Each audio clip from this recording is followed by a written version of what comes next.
tell them play it again, tell them that you like that, like that. Oh, bet the DJ bring it back, tell them play it again, tell them that you like that, like that. Hi guys, I'm Erlinda Goldie, and today I will be talking to you about what to get photographers for Christmas.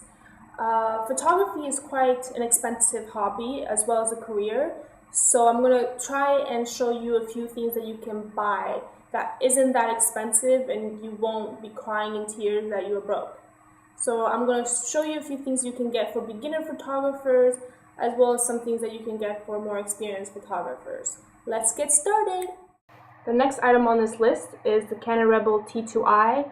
When this camera came out, I was literally drooling. I wanted it so badly. Some of the stuff that it features are 18 megapixels, full HD movie recording, ISO up to 6400 and 3.7 still frames per second. So it's ideal for beginners.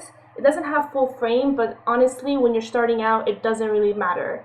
It's cheap, it has video, and it records RAW. So you can't go wrong with this one. It's dope, honestly. The next item on the list is the Nikon Coolpix L320. From what I read from some of the previews, it sounds pretty amazing for beginners. Here are some of the features: 16 megapixel high power zoom lens, HD video recording, anti-blur technology, ISO 1600, and wireless transfer. I mean, it sounds pretty awesome for beginners. I definitely recommend it. Another thing you guys can get for photographers are filters. You can't go wrong with filters. I only use one filter, which is a plain filter, just to protect my lens from dust or scratches, but other photographers use them to enhance their photos that they're taking at that moment. So if you have somebody that's never used filters before, I recommend you try a few different ones for them so they can try them out and see what they like and if they like them. Another thing you guys could get are straps. Camera straps, to be more exact.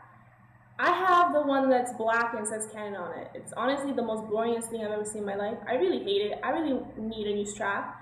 And the ones that I've seen lately are pretty wicked. They're quite funky and out there, like with the colors and the designs. And if you have somebody that's kind of quirky and has a cool personality, I recommend you get these straps. They're quite neat. Memory cards.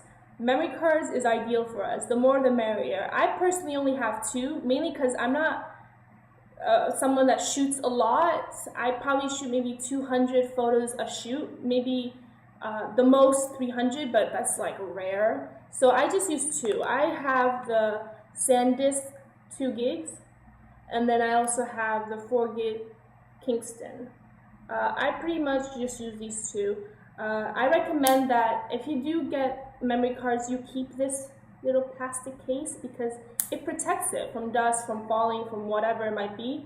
A lot of people throw these out, but I don't understand why, because they serve a purpose, and that is to protect your work.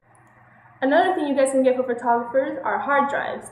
We desperately need hard drives to back up our work. Without them, we're literally pointless. I really suck at technology, and I'm really bad at storing my stuff. I really hate it. I tried it before. I literally pull my hair, so I don't do it. I have my husband who does it. I'm very lucky in that sense, so thank you. So the first one I'm going to show you is 4 terabytes. It's massive, it's really heavy, it literally feels like a brick. It's called Mercury Elite L Pro. So yeah, if you have a lot of photos, then a 4 terabyte should be sufficient enough for you. This one is really loud. I can't stand how noisy it is. But honestly, half the time you're not even in the room when it's going on, so it doesn't really matter. But I just wanted to let you know that it is quite noisy. Another thing you could use is Seagate. This one is 3 terabytes. It does its job. My husband uses it.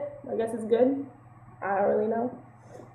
And then there's this one that I use for my work. I literally just asked his friend if I could borrow the hard drive because he wasn't using it, and he said yes, so I took it. It's called FreeCom. It's 500 gigs. This one pretty much just has my recent work store, so 2011 to 2013 is pretty much in here. Camera bags. Beginners and pro definitely need those, so if they don't have a camera bag, get them a camera bag. My favorite bag, which I don't have yet, I'm hoping I will one day, are the Kelly Moore bags. They're more suited towards women photographers, so she does have a few guy ones, but it's mostly generated to the women. They're quite stylish. It literally is an everyday bag that can transform into a camera bag. So it's like a deal, like 2-for-1 deal. Can't go wrong. It's a bit expensive, but if you have a girlfriend that you really like and she does photography, get her one of those bags. She'd definitely love it. So yeah, if you can't afford these things, then buy them socks. I'm sure there's many of you out there that haven't bought anything yet, and if you haven't, check out the links below that I'll be posting of all the things I talked about. There are reviews there for the cameras, and there's also links where you can buy some of the things. Hopefully this will help you guys out, and I'll see you guys soon. Thanks for watching. Bye!